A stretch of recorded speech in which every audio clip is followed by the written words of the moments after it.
Hey everybody, I'm your host with the most, holding it down from coast to coast, smooth as the butter that you put on your toast, the one and only Money Flippin' Matt Richards, and this is season 3. Where does an HQ host go when an HQ show ends? Behold, a host waiting inside a cellular telephone.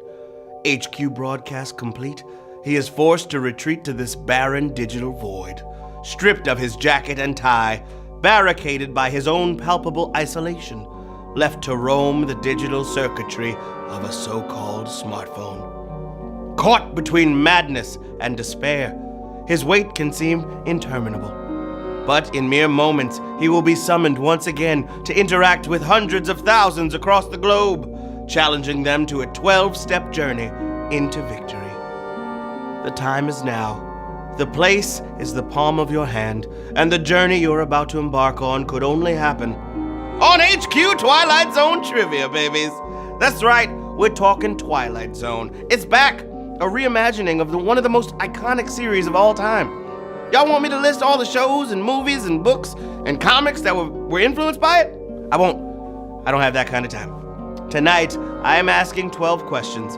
You got 10 seconds to tap the correct answer, get all of them right, and you take home a piece of that prize.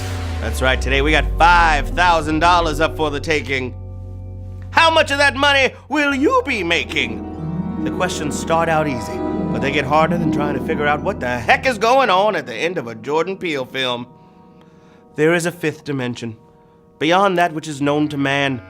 It is the middle ground between light and shadow, between science and superstition, and it lies between the pit of a man's fears and the summit of his knowledge.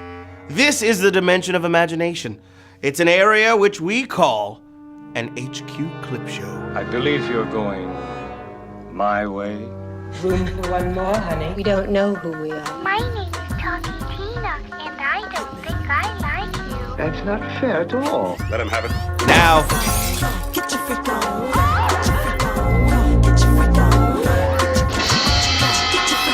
Well, that's the way it goes.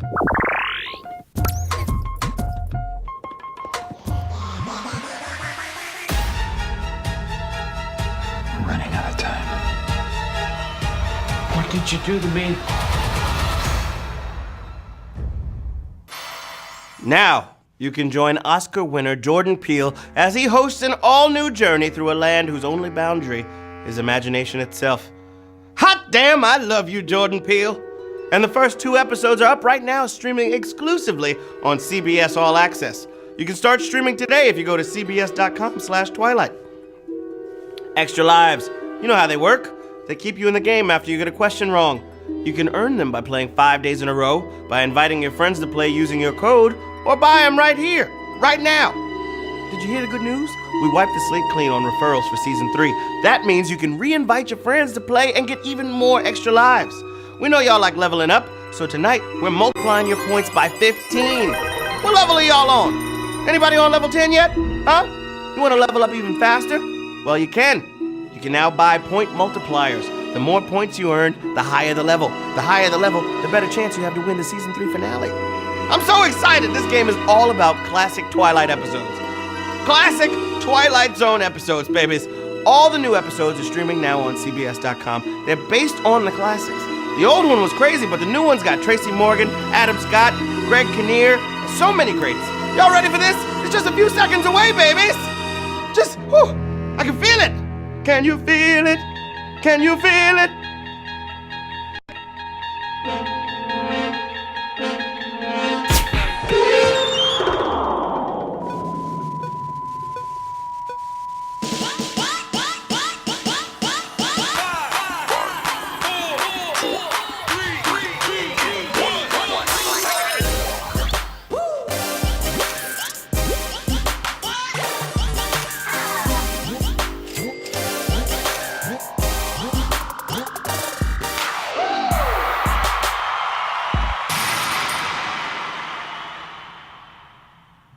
All right, babies.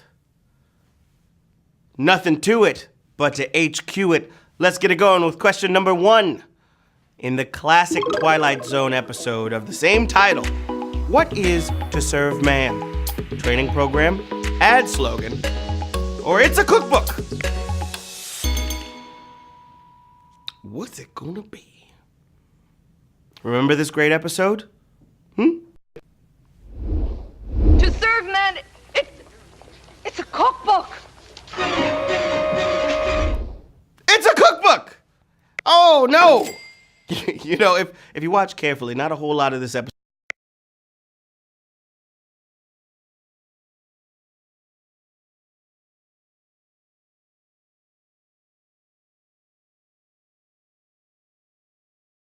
That's crazy. A lot of extra lives getting dropped right now. The rest of y'all are moving on to question number 2. How did Rod Serling describe the Twilight Zone in the show's opening? Chamber, realm, or dimension? What's it gonna be? Okay, Rod loved to change up the intro wording, but one noun always stayed the same. The first season opening goes like this: a 5th dimension, beyond that which is known to man. Dimension, babies! 310,598. I'm moving on to question number 3. What's it gonna be? Let's take a look and see. Shall we? Whoop-dee-dee. Here we go, Q3. One of the best-loved classic episodes is titled The Monsters Are Due Where? In our dreams, on Maple Street, or to get really monstery. Strategy, divide and conquer. And the big lesson here is destructive paranoia can happen anywhere, even on cozy suburban Maple Street. Maple Street was the answer there. 249,335 are staying in the game. Crushing it. Crushing it. Yeah. All right, question 4, knocking at your door. Give me some more. Here we go. Where is William Shatner's character flying home from in Nightmare at 20,000 Feet? Sales convention, sanitarium, or family vacation? What's it gonna be? William Shatner is flying home from one of these places. All right, seeing some kind of gremlin out the window is pretty bad. But you know what's worse? When you know you might actually be crazy because you just got released from a sanitarium, aka a mental institution. Oh, I cannot wait to see the Adam Scott remake of this. There's a savage question, babies. Oh yeah, savage question song. Sorry you got it wrong. Savage question song. That's a savage question song. Sanitarium. That's a crazy house. Woo. Uh-oh. Here we go. Question 5. Question 5. Question 5. Question 5, babies. What is the twist ending to The Midnight Sun, in which Earth is slowly getting hotter? Is a burning dollhouse, Earth's getting colder, or everyone is deceased? Lock it on in, babies. Can you feel it? That heat practically radiating from your screen? One of the sweatiest TV episodes of all time was actually a fever dream by someone who's freezing to death with the rest of the Earth. Take a look at this. Within 1, 2, or maybe 3 weeks at the most, there wouldn't be any more sun. Woo-hoo! The Earth getting colder, y'all. Earth's getting colder was the answer we were looking for. That's a savage question. Here we go. Savage question song. Sorry you got it wrong. Savage question song. That's a savage question song. Savage question. Savage question. Earth getting colder. 115,459 are staying in the game at question number 6. Here we go. What is the name of the creepy doll that threatened its owner's parents?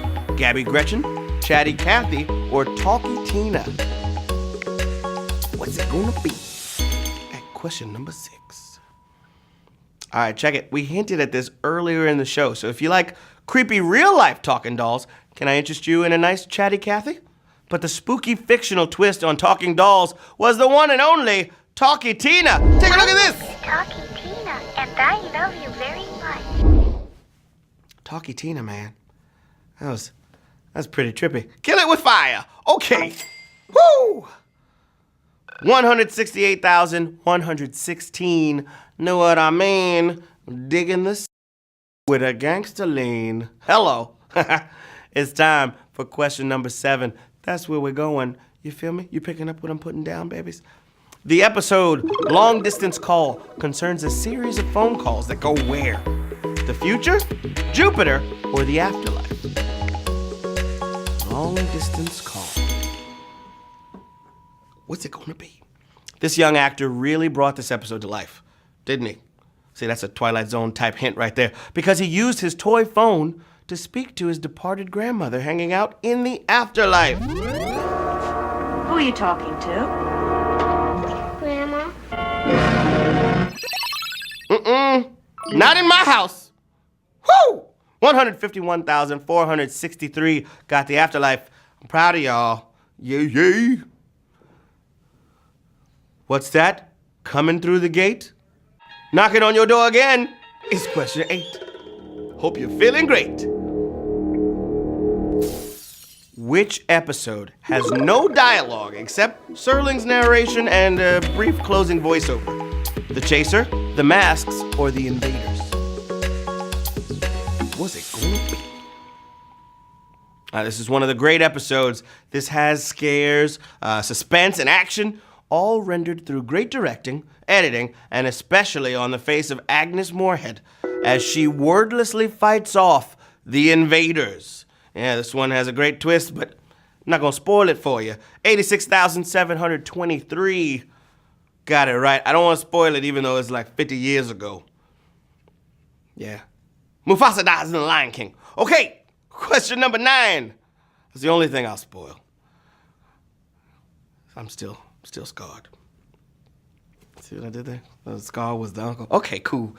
Question 9. Who is not one of the 5 characters in Search of an Exit? Salesman, ballerina, or clown? Let's see. Did I mention that the Twilight Zone inspired a lot of shows and movies? Huh? In this episode, we had an army man, a hobo, a bagpiper, a clown, and a ballerina. You could kind of call it a Toy Story, but there was no salesman in that box. Salesman, baby. 64,050 of you remember the episode 5 characters in Search of an Exit. Spooky stuff, man. Spooky stuff. Whoa! Got the heebie-jeebies. It's unbearable. That was fun earlier. We're having fun right now. Time for question 10. The closing narration of Time Enough at Last references the title of a famous work by which author? Mark Twain, William Shakespeare, or John Steinbeck? What is it going to be? Here at question 10 on this Twilight Zone themed trivia game. All right, this one makes a lot of sense if you know that Burgess Meredith also starred in the film of Mice and Men, which is referenced in the closing narration, based on the book by John Steinbeck. There was time now. Was all the time I needed. The best laid plans of mice and men. He's in a world all by himself. All he wants to do is read. But how's he supposed to read if he ain't got no glasses? He can't even read with no glasses. 43,870 were able to read and answer correctly. It's time for question 11, baby. All dogs go to heaven. Let's go. The first time a character interacts with Rod Serling on screen, what does that character do? Run away, thank him, or make him disappear? Lock in those answers. All right. This character had a lot of power. Maybe too much. To be fair, Rod said the plot of this episode, A World of His Own, was ridiculous, which only made the main character upset enough to erase Rod from the story. But hey, that's the way it goes sometimes. Take a look. You shouldn't say such things as nonsense. Well, that's the way it goes. That's crazy. He had that recorder, and he would record stuff, and it would become real, and the only way to reverse it was to burn the tapes. Yeah. 22,353 in the place to be. I'm moving on to the final question of the evening. Oh yeah, babies. It's time for question 12. Question 12. What's that smell? Smells like money. Follow me at Matt What's Funny. Woo! Question 12.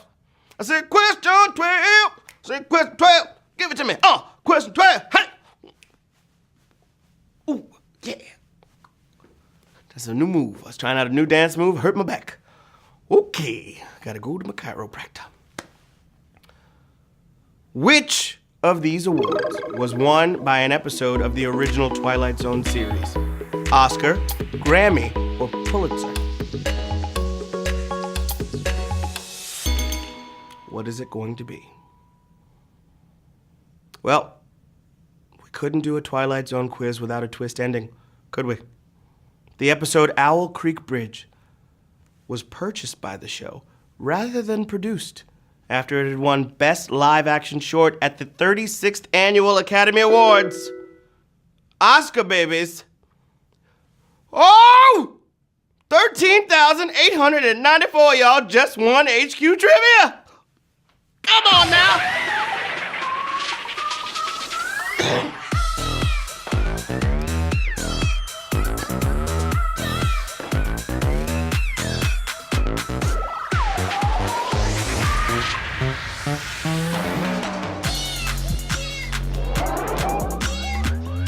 Woo! All right. C.H. Samid, congratulations. Dumbo fan, you got some money. King Brody with a taco.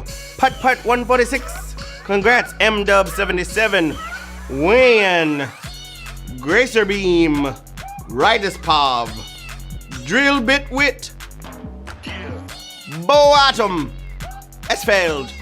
You guys did it, y'all. 13,894 winners of HQ Trivia's Twilight Zone themed trivia game. I'm so proud of y'all. Y'all just made it to the leaderboard. That is how you win HQ Twilight Trivia, babies. Be sure to check out the new Twilight Zone. Remember, you can stream it now on cbs.com/Twilight Zone. It's hosted by my man Jordan Peele. I've been your host, Matt Richards. Follow me on the socials at Matt Was Funny. I'll see you back here tomorrow at 9 p.m. for more trivia. Until then, I gotta get back into my void. That's where I live, just waiting for y'all to play the game again. True.